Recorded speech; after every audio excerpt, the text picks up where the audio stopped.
It would require the president to enforce laws passed by Congress, signed into law, but the White House already saying President Obama, he'd veto this bill if it ever arrived on his desk.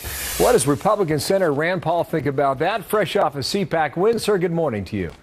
Good morning, Bill. Thanks for having me. You backed this bill on the Senate side.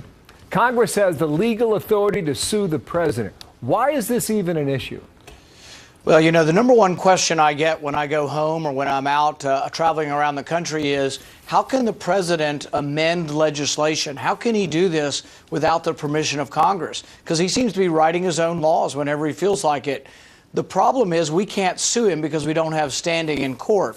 So the legislation that I've introduced in the Senate would actually give us standing so we could sue and say, hey, this is unconstitutional. Because right now, if we go to court against the president, they throw the case out. So we do need standing. He also does need to enforce the law. We write laws, and he's just deciding willy-nilly. If he likes it, he enforces it. If he doesn't, he won't enforce it. And we really think he needs to be chastened, rebuked, and told that he needs to obey the Constitution. What the White House would argue is that that's executive privilege. That you have to amend amend laws, as they progress to make sure that the laws work. What do you think about that?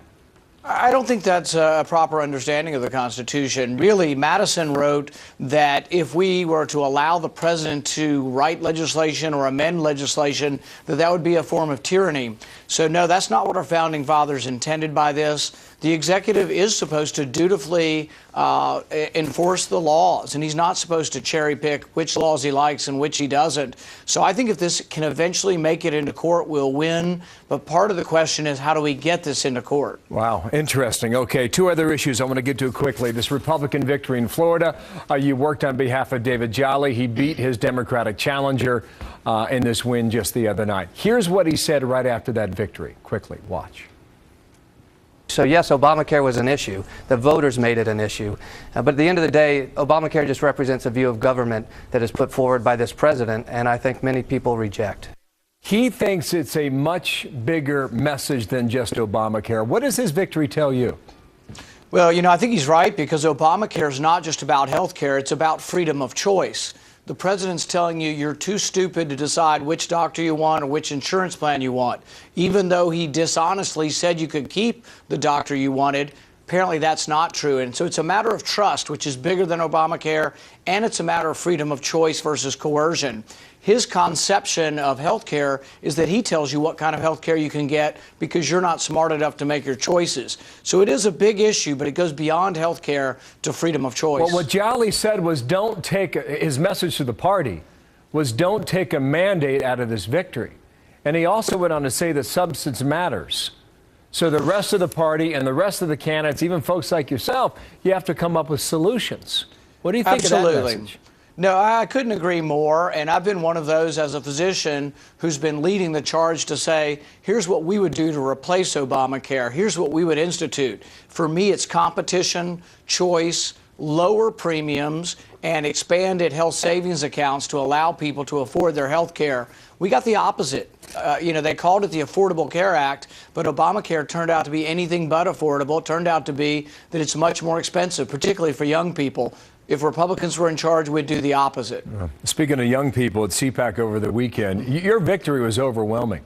You clocked in at 31%. I mean, you beat Ted Cruz by 20 points and Dr. Ben Carson by 22 and Governor Christie by 23 points.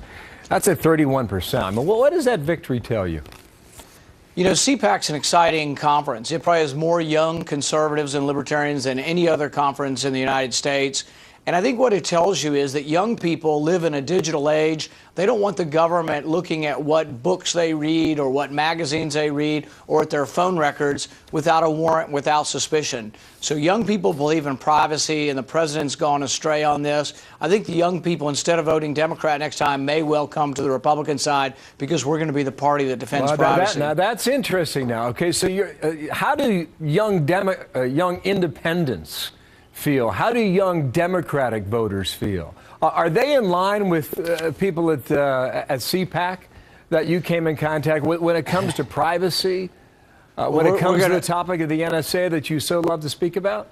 We're going to find out, Bill. I'm going to be at Berkeley on Tuesday. Berkeley's not exactly a bastion of conservatism, and we're going to be there, and we're going to take them the message of privacy and let them know that, look, there are Republicans who are libertarian-leaning who do believe in protecting privacy, and I think the message will be well received there, but we'll find out on Tuesday. Yeah, so right now you don't have any idea. Is that what you're saying? You're just kind of feeling No. My perception of young people from having 3 kids who are on their cell phone all the time is that they don't think it's any of the government's business what they're doing on their cell phone. I think that's what we'll find, whether you're Republican, Democrat, or Libertarian, or Independent. I think young people overwhelmingly are opposed to the president's surveillance program. Fascinating topic. Senator, thank you. We'll speak again. Rand Paul in Washington. Thank you.